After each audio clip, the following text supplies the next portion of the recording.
Have you ever wondered why we go to war? Or why you never seem to be able to get out of debt? Why there is poverty, division, and crime? What if I told you there was a reason for it all? What if I told you it was done on purpose? What if I told you that those who were corrupting the world, poisoning our food, and igniting conflict were themselves about to be permanently eradicated from the earth? You might think that an idealistic fantasy. Well, let me tell you a story. We acknowledge there are criminals, of course. They rob your house, they steal your phone. They can murder you too if they think they can get away with it. We have all experienced criminals in one way or another. Criminals, as we know, are those who choose personal gain over the rights of others and have no regard for the law. But here is where you need to expand your thinking.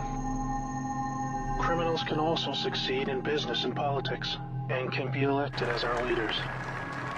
If a criminal became the president, imagine what they could achieve. They could use the full weight of their executive power to commit much larger crimes and ensure they and their friends were enriched to the fullest extent possible. A criminal president could create alliances with other criminal presidents and then collaborate on more global criminal activities. Anything goes. Drug running, human trafficking, whatever makes the big bucks. The 20th century was turbulent with war, economic disaster, famines, and displacement. We have always accepted these things as just human nature, and simply the way the world works. Something inevitable, and due to the weaknesses of human nature that drive us to these actions. This is where we were all tragically wrong. You are not a criminal. I'm not a criminal. So how can we just assume that it is human nature that is driving all this pain and misery? What if it wasn't human nature at all, and as a result of something more deliberate?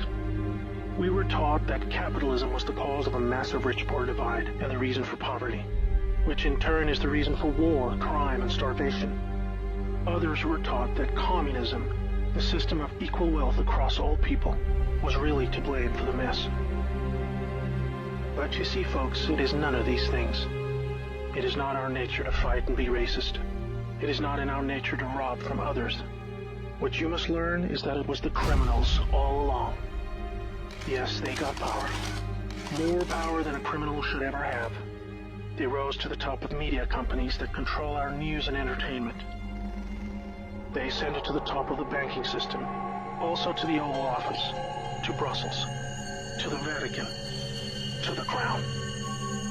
They crept in quietly. They became leaders of agricultural companies who have control over our food supply. Also big pharmaceutical companies, the ones we trust to help us when we're sick. Nobody stopped them, and they just recruited more criminals to help them. First, they accumulated the world's wealth. They invented a system of money called central banking, which lends money to governments with interest, placing countries into eternal debt. People's wealth got less. Their wealth got more. Much more. When a criminal is already as rich as they can get, then protecting their ill-gotten gains becomes the priority. Angry citizens tired of being poor are a major obstacle and can revolt if they suffer enough. The criminals needed to prevent this. So they diverted attention to the last remaining competitor, the people of the world. You and me. We were not happy being ruled by criminals and having to work 3 jobs just to survive. They know we won't accept it. So they use their control of the media to set black against white, woman against man, young against old, Muslim against Christian. They convinced us we were the problem so that we would fight and destroy ourselves. To get it done faster, they attacked all aspects of humanity that make us strong. Like family, using their influence over culture, they popularized lifestyle choices that led to a surge in broken homes, lost youth, and substance abuse. I could talk all day about how else they deliberately weakened us, and it would turn your stomach. We were just trying to get on with living. So where are all the good guys? Good people just want to get married, have kids, make a living, and enjoy their liberty. Well, there were good guys. Many. One became the President of the United States in January 1961. He knew about these criminals and wanted them gone. He knew their intentions for us all, and he wanted to fight them. Sadly, he had no idea how powerful they had become. Reagan also had good intentions for the American people. He knew this criminal mafia controlled almost everything by this stage, including the powerful rogue intelligence agencies. His economic policies were promising, but the criminals needed a weak America to hold on to their power. Reagan was shown with a bullet that a growing U.S. economy and prosperous citizens were not what the criminals wanted. It was looking pretty grim for good people. Every time someone wanted to stand up and do the right thing, they got stopped. Were we ever to be freed? These criminals are also known as the Deep State, or Cabal, because of how they control things behind the scenes. Every president after Reagan was one of these Deep State criminals, and their empire got even stronger. With each bad president came new depths America and the world would sink. The world collapsed into darkness. Do you need me to tell you how? Destroyed factories, declining job numbers, sicker people, opioids, destruction of Iraq, Syria, and Yemen with pointless war, displacement of people into Europe, ISIS, terrorism, collapsed governments, poverty, and genocide. Total misery. Do you think that was inevitable? Hell no. Well, here is where things start to take a new turn. When the full picture comes to be known, it will forever be regarded as the greatest story ever told. Well, here is the top line. Some good people still held positions of power. They valued humanity and the rule of law. While the criminals discussed their game plan at the annual Bilderberg meetings, the good guys were making plans of their own.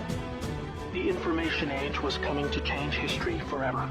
As the internet flooded into every home and appliances became smarter, and when people started carrying tracking devices, an opportunity to put an end to criminal control over the world was emerging. We became connected, trackable, and surveilled. But so did they. They became dependent, just like we did, on email, SMS, instant communication. It made crime much easier, but it also put them on a grid that, if accessed by the right people, would expose their crimes to the public and end their iron grip on us once and for all. In this new age of information, it was thought that the military should also have its own intelligence agency to focus on cybercrime and espionage. They called this the NSA, the National Security Agency. Here we had every phone call, email, and text from every device stored and archived. Whether it be someone making a doctor's appointment, or the deep state setting up a massive heroin purchase from the Taliban. In the right hands, it would be enough information to expose the entire sinister criminal plot to rob us blind and wipe us out. Hold that thought. Now I need to explain the plan. The good guys were devising a plan to reclaim the world from the cabal and return it to the people. It would involve alliances with multiple countries, since the criminals had global rat lines, trade, and other infrastructure in place that would need their cooperation. It came down to two choices for America. Launch a military coup to seize the government from whichever cabal puppet was in the White House at the time. Or win legitimately, take control of the NSA, expose the criminals for what they are, and arrest them all. Obviously, the first option would be very troubling for the public. With people still preoccupied with cabal-engineered social issues, they would likely revolt and hurt themselves and others. No, it would have to be the latter. So they needed a candidate who could win, and who could win big. Many states like California had been so heavily inundated by criminals that even the voting machines were electronically set up to swing votes any which way. It would need to be a very decisive victory. Good patriots in the U.S. military and their global partners asked Trump to run for president so they could take back control of America legitimately without alarming the public. Trump was a good choice, obviously, because he overcame the voter fraud and won. But he was a patriot, and he was loved and admired by the public. He was not interested in joining the cabal, because they hated America and he did not agree with them on that point. As soon as he showed interest in taking power, they activated their media assets to viciously turn on him. That's when we saw the sudden hatred emerge. Even when he won, the cabal still had no idea what he was a part of, and the sophisticated plan that was about to unfold against them. Shocked at their loss, they mobilized their full arsenal of intelligence, media, money, and technology to try and take back power. Their people at the top of the DOJ and FBI then put together a plan to frame Trump and have him impeached. This is where we come back to the NSA again.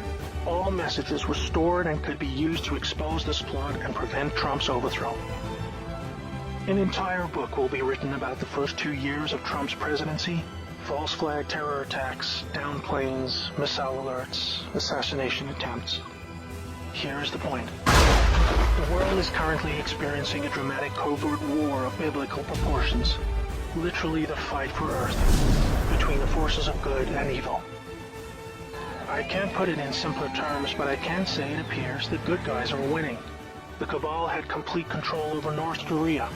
They hijacked the Kim dynasty, took them hostage, and worked to build up a nuclear arsenal to threaten the world. Kim Jong-un suddenly embracing peace was simply because the deep state were beaten and driven out. ISIS was also destroyed in the year following Trump's win. We are all starting to see the pattern now, that enough time has passed, that our biggest global concerns are starting to recede, and peace is returning. It is all evidence that the good guys are winning the war. But we're still in the middle. While a lot is improving, it still puzzles many that most of these known criminals are still free, especially the higher-ups like Hillary Clinton, the Bushes, and Obama. That is coming in the next chapter of the story. That's why we have Q. The good guys with control over the NSA began the Q intelligence dissemination program to invoke an online grassroots movement that came to be called the Great Awakening. It started on underground internet channels and then moved to the mainstream. Q has been a fun distraction for those who follow world events and desire truth, but it is about to begin a much more important and necessary phase, keeping the public informed when the deep state war breaks out onto the surface. By this, I mean high-profile arrests. Yes, folks, the criminals I'm referring to are famous politicians, actors, singers, CEOs, and celebrities. People who have earned our trust, respect, and admiration.